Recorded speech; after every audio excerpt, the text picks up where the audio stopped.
Hello students, राइगन Sarai here और आज हम देखेंगे हमारा डीपीपी नंबर 36 जो कि बेस्ड है बेसिसिटी पे। ओके, सो हमें कंपाउंड्स दिए गए हैं और हमें ये बताना है कि कौन सा वाला कंपाउंड ज़्यादा बेसिक है। तो जब बेसिक स्ट्रेंथ की बात आती है तो उसमें हम जैसे एसिडिटी पे हम बहुत कुछ देखते हैं, हम ऑर्डर देखते हैं ऐसे। तो बेसिसिटी डिटरमाइन करते टाइम भी हम सारी चीज़ें देखते हैं, बट इट्स कंपैरेटिवली थोड़ा सा कम होता है, फैक्टर्स थोड़े कम होते हैं। जैसे कि मैं आपको बताती हूँ, मतलब फैक्टर्स तो बहुत सारे हैं, क्वेश्चन सॉल्व करते करते मैं आपको बताऊँगी, बट एक जनरल जो एक समरी में बताऊँगी वो ये होता है कि बेस क्या होता है कि base is proton acceptor, right. Proton को एक्सेप्ट करता है बेस, ठीक है।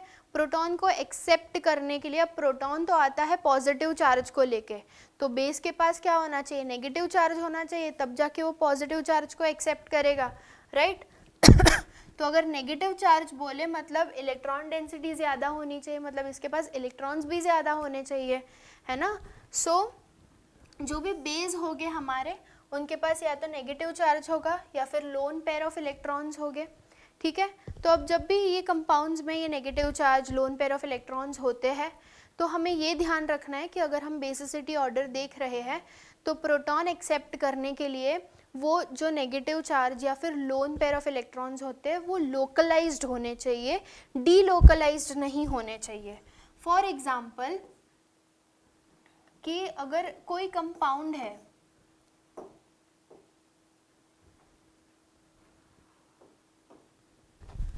कोई कंपाउंड है और उसके पास कोई एटम है जिसके पास लोन पेयर ऑफ इलेक्ट्रॉन है और साथ में दूसरा कंपाउंड है जिसके पास भी सेम एटम है जिसके पास लोन पेयर ऑफ इलेक्ट्रॉन है, ठीक है। लेकिन ये क्या है, डीलोकलाइज्ड है, ये जो इलेक्ट्रॉन्स है वो डीलोकलाइज्ड है ना। तो अगर ये डीलोकलाइज्ड हो गए, मतलब ये जो इलेक्ट्रॉन है रेजोनेंस में, रेजोनेंस के वजह से रिंग में पूरा डीलोकलाइजेशन हो रहा है। तो अगर ये डीलोकलाइज्ड है मतलब ये अपनी जगह पे नहीं है, ये अपनी जगह से पूरे रिंग में घूम रहे हैं, और ये डीलोकलाइजेशन के वजह से ये जो इलेक्ट्रॉन्स होते हैं वो प्रोटॉन के लिए अवेलेबल नहीं है ना, वो प्रोटॉन के लिए अवेलेबल नहीं है, वो अपने रिंग में बस डीलोकलाइजेशन हो रहा है, डीलोकलाइज हो रहे हैं, so they are not available for proton, ठीक है। वेयर एज अगर ये वाला कंपाउंड मैं देखूँ तो ये जो इलेक्ट्रॉन्स है वो अवेलेबल है, क्योंकि यहाँ पे रिंग में कोई कॉन्जुगेशन तो है नहीं, तो ये रेजोनेंस तो कर नहीं रहा, राइट। तो ये जो इलेक्ट्रॉन्स है वो लोकलाइज्ड है, तो अगर ये लोकलाइज्ड है तो ये अगर प्रोटॉन आएगा तो यहाँ पे इलेक्ट्रॉन डेंसिटी है, ये दूसरे प्रोटॉन को एक्सेप्ट कर सकता है क्योंकि उसके पास इलेक्ट्रॉन डेंसिटी है, लेकिन इसके पास क्या है, अपनी इलेक्ट्रॉन डेंसिटी नहीं है, अपनी इलेक्ट्रॉन डेंसिटी शेयर्ड है दूसरे कार्बन एटम के साथ, बेंजीन रिंग के कार्बन एटम के साथ। तो ये this is not a good base, but this is a good base. क्यों? क्योंकि इसके इलेक्ट्रॉन्स लोकलाइज्ड है और ये डीलोकलाइज्ड है, ठीक है। दूसरा हम देखते हैं, हाँ, हम जब भी हाइब्रिडाइजेशन की बात करते हैं तो sp3 कार्बन हमारा ज़्यादा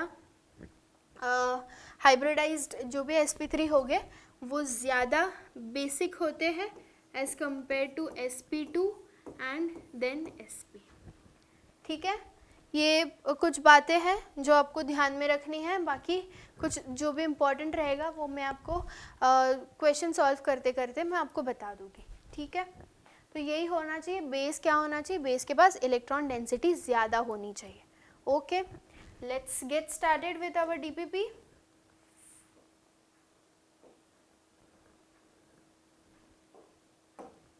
okay, compare which is more basic in nature, ये कि ये, ठीक है।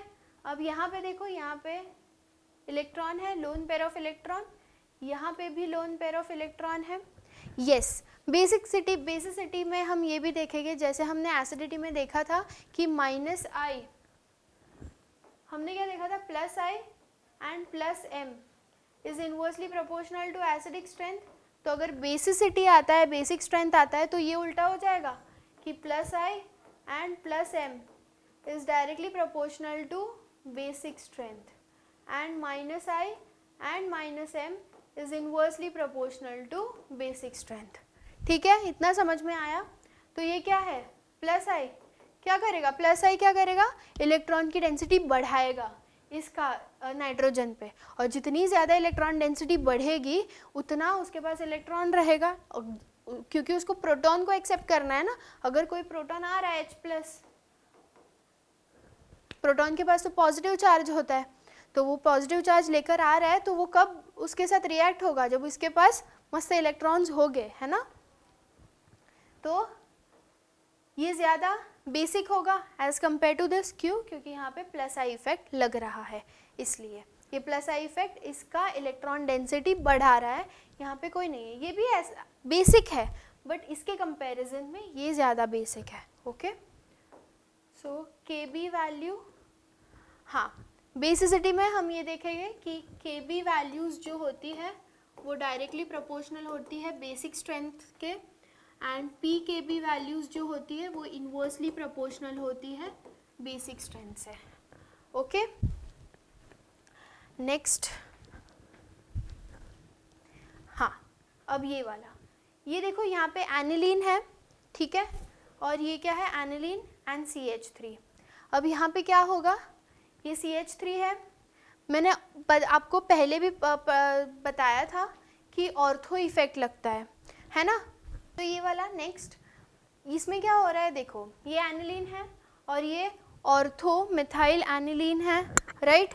तो इसमें क्या होगा, ऑर्थो इफेक्ट लगने के वजह से हमने क्या देखा था, ऑर्थो इफेक्ट लगने के वजह से ये जो है बल्कियर ग्रुप है ना, तो बल्कियर ग्रुप के वजह से ये क्या है, अपना प्लेन चेंज कर देगा, प्लेन चेंज कर देता है, तो इसका क्या होता है, एसिडिक स्ट्रेंथ बढ़ता है ना, एसिडिक स्ट्रेंथ बढ़ता है, मतलब बेसिक स्ट्रेंथ क्या होगा, डिक्रीज होगा, है ना।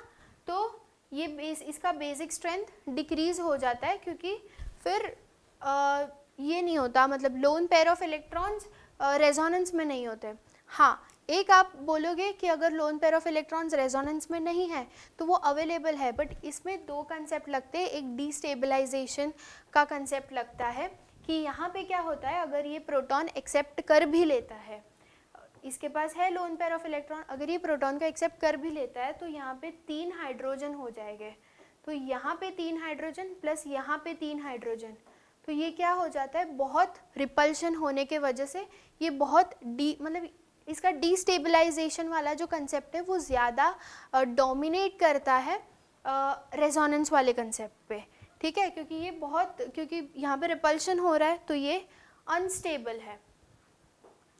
तो ये जो अनस्टेबिलिटी का जो कंसेप्ट है वो यहाँ पे डोमिनेट करता है रेजोनेंस वाले कंसेप्ट पे, कि यहाँ पे अगर रेजोनेंस के लिए नहीं जा रहा है तो फिर वो लोन पेयर तो अवेलेबल है, बट नहीं, यहाँ पे अनस्टेबिलिटी इसकी ज़्यादा है हाइड्रोजन के रिपल्शन के वजह से, इसलिए ये लेस बेसिक हो जाता है, ये मोर बेसिक है। ओके,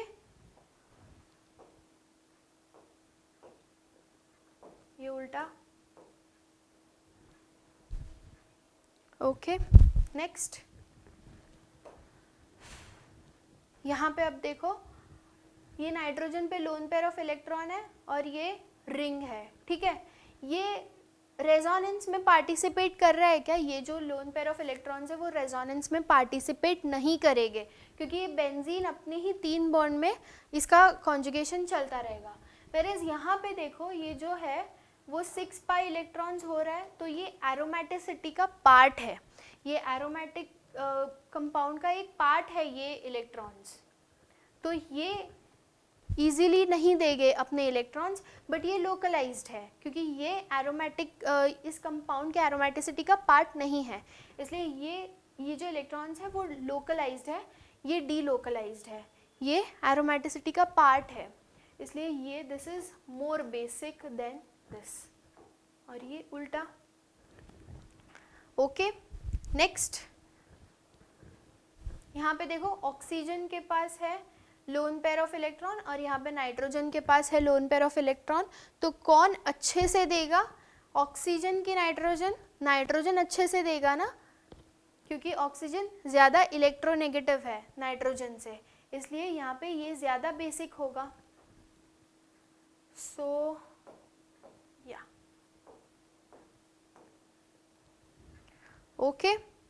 नेक्स्ट देखो, यहाँ पे ऑक्सीजन के पास लोन पेयर ऑफ इलेक्ट्रॉन्स हो गए और यहाँ पे सॉरी नाइट्रोजन के पास लोन पेयर ऑफ इलेक्ट्रॉन हो गए, बट ये क्या है, रेजोनेंस है, यहाँ पे कॉन्जुगेशन है, तो ये रेजोनेंस में जाएंगे, तो यहाँ पे these electrons are delocalised, whereas यहाँ पे कॉन्जुगेशन नहीं है ना, क्योंकि नाइट्रोजन से ही डबल बॉन्ड अटैच्ड है, तो ये कॉन्जुगेशन का पार्ट नहीं है, तो ये जो इलेक्ट्रॉन्स है वो लोकलाइज्ड है, तो ये ज़्यादा अच्छे से प्रोटॉन को एक्सेप्ट करेंगे क्योंकि ये लोकलाइज्ड है। सो दिस, और ये उल्टा। ओके, नेक्स्ट वन, ये भी सेम देखो, 2 पाई बॉन्ड और एक लोन पेयर ऑफ इलेक्ट्रॉन, मतलब एरोमेटिक ना, ये खुद में ही स्टेबल है, तो ये लोन पेयर को डोनेट नहीं करेंगे, प्रोटॉन मतलब हाँ डोनेट करके एक्सेप्ट नहीं करेंगे, और यहाँ पे लोन पेयर कोई कॉन्जुगेशन नहीं है, कुछ नहीं है, बस ऐसे ही बेचारे बैठे हैं, कोई काम धंधा नहीं है, तो अगर जब भी प्रोटॉन आएगा तो ये बोलेंगे ठीक है चलो कोई तो आया, काम करते हैं चलो, ऐसे करके ये इलेक्ट्रॉन्स देके रिएक्शन कर देंगे। Okay, so these are localised, these are delocalised. So B का Kb वैल्यू ज़्यादा होगा और ये उल्टा। Okay, next. Okay, so with this we complete our DPP number 36 जो कि based, I am confused, DPP 35 या 36 whatever, जो कि based था हमारा basicity order पे। next DPP भी हम basicity पे देखेंगे। ओके, till then मिलते हैं next DPP के साथ, till then keep learning, keep studying, bye bye, all the best।